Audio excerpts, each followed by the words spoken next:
Magandang araw po sa inyong lahat. Narito na po ang pinaka-latest nating update sa magiging lagay ng panahon ngayong araw ng Linggo, August 24, 2025. Sa kasalukuyan nga po, ang bagyong ating minomonitor sa loob ng ating Philippine Area of Responsibility, sa nakalipas nga pong oras ay lumabas na ito ng ating bansa.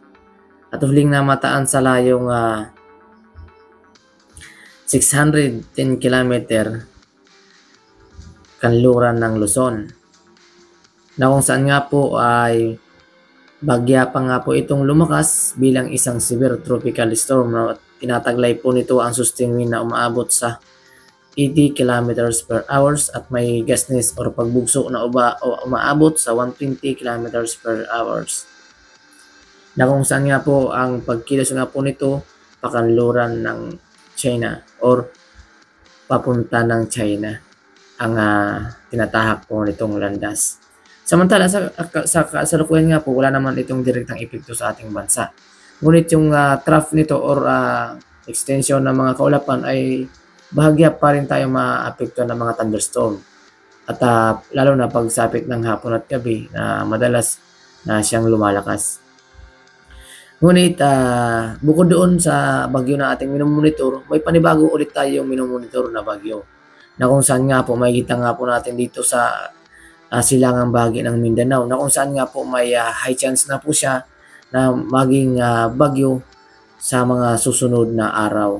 Kaya po ating antabayanan base po sa inilabas ng Pag-asa sa latest update nila na high chance na po ito or mataas na ang potensyal na mabuo sa mga susunod na araw. Kaya po posible po nga po na pangalanan ito kung maging ganap na bagyo ito sa loob ng ating Philippine Area of Responsibility, napapangalanan na Bagyong Jacinto. Ang panglimang bagyo. Possible kung sa Agosto, panglimang bagyo sa August kung ito may maging ganap na bagyo sa mga susunod na araw. Kaya po ang ating antabayanan at bibihira din po yan na marami ang nabuo na bagyo sa loob ng isang buwan lamang, sa buwan ng Agosto lamang.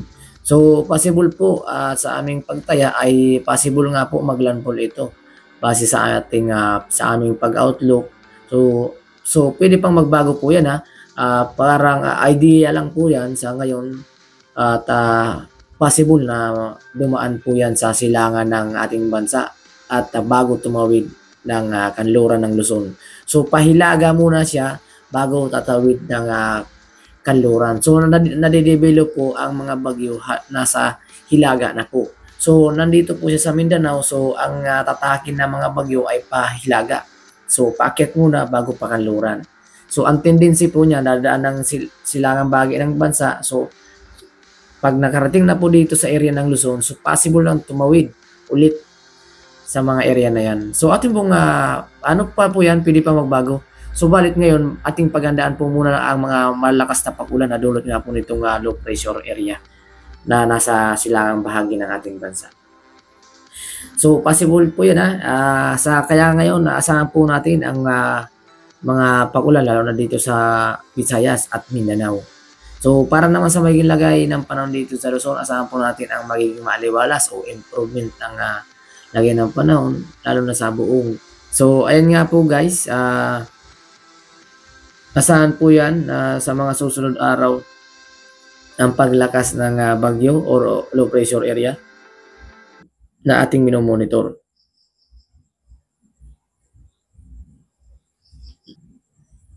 So kaya po asahan po rin po ang mga thunderstorm pagsapit ng hapon at gabi. At kaya po ating mga paghandaan ang mga thunderstorm or mga isolated o mga biglaan na pagbuhos ng pag-ulan lalo na sa hapon at gabi. So para naman sa magiging lagay ng panahon dito sa Visayas, asahan po na natin ang mga pag-ulan lalo na dito sa silangang bahagi ng Visayas.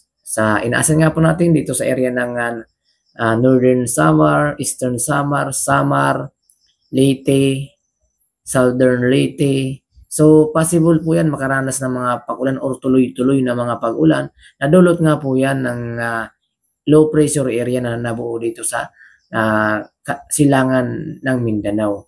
So kaya po ating antabayanan or paghandaan ang mga malalakas na pag-ulan at possible po yan ang pagbaha sa mga mabababang lugar or pagguho ng lupa, lalo na sa mga mabubundok na lugar dahil sa paglambot ng mga kalupaan sa kabundukan na possible ang pagkakaroon ng pag-landslide. So para naman dito sa kanluran ng Visayas, asahan po natin na fair weather ang maging lagay ng panahon na kung saan bagya pa rin makakaranas ng maliwalas na panahon, ngunit asahan pa rin po ang mga thunderstorm, lalo na pagsapit ng hapon at gabi dahil sa mayroon po tayong minomonitor sa mga trap or extension na nagpapaulan sa silangan bahagi ng Visayas. So ang bahagyang makaka-apekto rin yan sa kanluran. So yun yung tinatawag natin na mga thunderstorm na siyang nagdudulot ng mga pag-ulan. Bigla ang pag-ulan po yan. So malayo-layo lang kasi yung area, so makakaranas pa rin tayo ng maliwalas na panahon. Para naman sa maging lagay ng panahon dito sa Mindanao, asahan po ang maulang panahon dito sa Caraga, Davao area. So makakaranas po yan ng tuloy-tuloy na mga pag-ulan, and then dito sa area ng Sarangani. So sa mga area po yan, possible po makaranas na ng mga pag-ulan at saka sa Surigao. So dulot po yan ng low pressure area na nabuo dito sa silangang bahagi ng Mindanao. So paghandaan po ang pagbaha at pagguho ng lupa. So yan po ang paghahandaan dahil sa malakas na pag-ulan ng ating inaasahan. So para naman po sa kanlurang bahagi ng Mindanao, asahan pa rin po ang fair weather. Kung baga ay bahagya tayo makakaranas ng maliwalas na panahon, ngunit may chance pa rin ng mga maulap na papurin at mga kalat-kalat na pag-ulan. So fair weather or same lang sila or hati.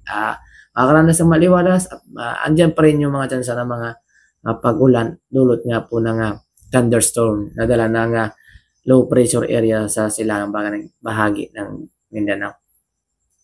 So sa kasalukuyan nga po, babagyanan na rin na lumayo-layo ng kaunti ang hanging habagat na kung saan nga po inihila ng bagyo or si bagyong isang habagat. Kaya bagyang hihina ang epekto dito sa kanluran ng ating bansa. So kaya naman nakakaranas na rin tayo ng mga maliwalas na panahon na dito sa kanluran ng ating bansa.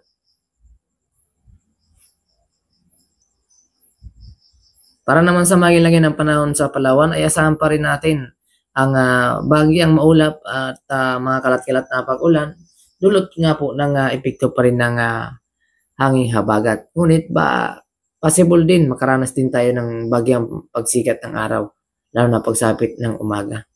Ngunit asahan pa rin pagsapit ng hapon at gabi ang mga pag-ulan, dulot ng hanging habagat. So atin pong paghandaan po yan na dahil sa mga weather system, lalo na mayroon po tayong easter list na nakaka-apekto rin sa silangan ng ating bansa. So para naman sa magiging lagay ng ating karagatan, sa kasalukuyan nga po wala tayong nakataas na gale warning sa kahit anong baybay ng ating karagatan. Ngunit iba yung pag-iingat pa rin po dito sa kanlurang bahagi ng Luzon na kung saan nga po inaasahan po natin ang magiging maalon ang karagatan, lalo na po dito sa area ng Pangasinan. So sa kanluran po, possible po ang light to moderate. So magiging bagyang banayad hanggang sa may mga pag-alon po tayo din inaasahan na mapanganib pa rin po sa mga kababayan nating mangisda na may mga malilit na sakyang pangdagat. So possible po yan, maging maalam po yun kasi yung bagyo po na yan ay malakas po yan. So may bugso po na umabot sa 120 km per hour. So kung ano yun po natin yan, tulad natin sa sasakyan, may bilis po yan na 120 ang speed at tumatama. Yan yung lakas niya. So imagine. So yan po yan. Kaya makikita yan sa ano po ang maalon na karagatan. So pinaghahanda lang po natin or pinag-iingat natin ng ating mga kababayan na maging alerto po. So sa kanluran ng silangan ng ating bansa ay magiging light to moderate din at wala tayong inaasahan na matataas na pag-alon. So malaya pa rin makapaglayag ang ating mga kababayan lalo dito sa silangan ng ating bansa at dito sa kanluran ng Visayas. at saka dito sa kanluran ng Mindanao. Dahil wala pa rin tayong inaasahan po na mga pag-alon dyan. So ang ano lang po natin, ang pinaghahandaan yung kanluran ng Luzon.